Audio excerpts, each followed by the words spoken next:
I think that if a person is not a danger to himself, herself, or anybody else, I don't think that you can involuntarily commit that person. If, however, this person presents a danger, the NYPD can, I think that's the law right now, that the NYPD can actually involuntarily commit this person. But generally speaking, I don't believe in involuntary commitment. I think we need to approach this with a much more humane angle, and I think that we need to look at people with serious mental illness as people that need to be treated and not committed and not penalized.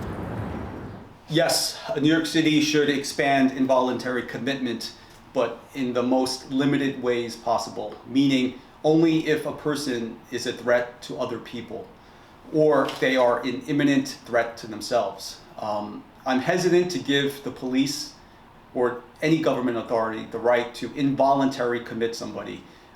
This will lead to unintended consequences in the future. What needs to be done is enforcement of quality of life rules, where you have people harassing people verbally. These are normally the things that are signifying mental illness. That should be handled first, meaning they should be questioned, but involuntary commitment must only be used as a last resort and when necessary.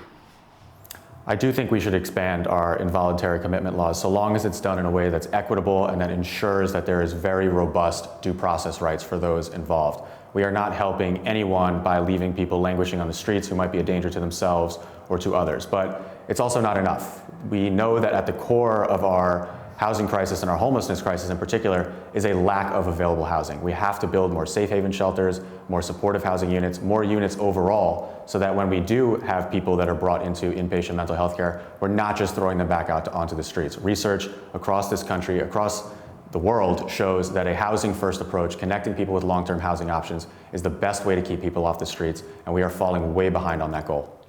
I don't think we should. I believe we have to bring the care and the help to many of these most vulnerable people who are living in our subways and our streets. And we already started putting the investment into that. In the city council, we're advocating for funding, not just for affordable housing, which we got $5 billion, and a lot of that money going to the lowest income people who are currently going through these mental episodes, but also making sure that we have a crisis to care package where we have people doing outreach with the NYPD to make sure that people are taken care of in a holistic way, but also that people in their environment aren't getting hurt or injured from that episode.